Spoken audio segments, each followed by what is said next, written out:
Hey everybody, Donal from Golf Better here. No time to go to the course this week, barely enough time for a cup of tea, but it's the British Open and here's my tips. I still think Lee Westwood has an Open in him. He's 11 to 1 and all the money this morning, early money is for Luke Donald and Rory McIlroy, but I still think Westwood has to have a chance. This is his 17th Open appearance, he's only got 4 top 10s, but he came close last year when he was second when Louis Oosthuizen won and was unlucky not to make the playoff between Stuart Sink and Tom Watson 2 years back. So I still think Westwood has a great chance. Didn't put so well in Castle Stuart, but he has to have a major in him and he's been gearing for this for a long time.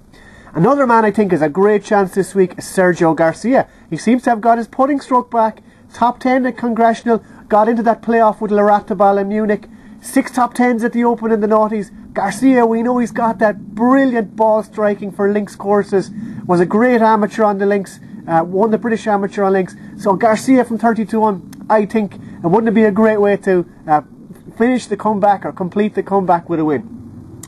Another man I think is going to do very well this week is Matteo Manassero. He's a very short hitter, I think he's 270 yards in the stats, but there's very few courses on tour that suit him.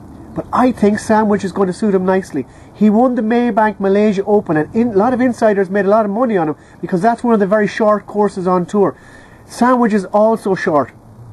And Manassero, he's won on the links before. He won in 2009 in Formby, the British Amateur.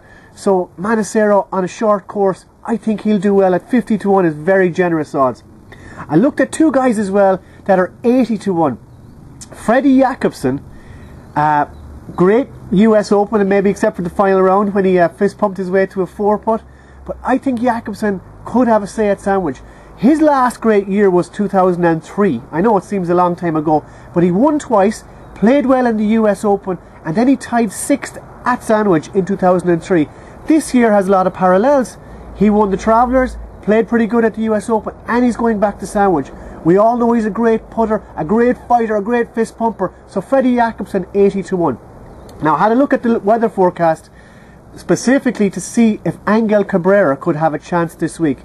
It says it's going to be breezy but not very windy, and I think that plays into Cabrera's hand. I know he's a massive hitter, he drove at 334 yards on average last week, but also, and more telling, he had 28 putts per round. I think he was 5th in putting.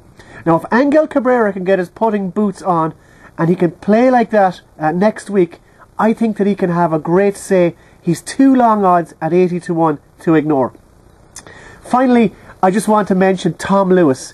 He qualified in sectional qualifying, I think it was at Rye, but he won the St Andrews Links Trophy and he won the Boys Championship at Sandwich in 2009. He's 20 years old. He's from Wellwyn Garden City, Nick Faldo's club. I think that Tom Lewis, even though he's an amateur, nobody knows him now, but by Sunday night everybody's going to know who Tom Lewis is, and I predict a great future for him. I'm not saying to go out and spend money on him, but at 300 to 1 I think he's going to have a great British Open. So those are my tips. As usual, it's a bit of fun. You can distill what you want from what I say there. We'll see you next week to see how we got on, and best of luck for everybody.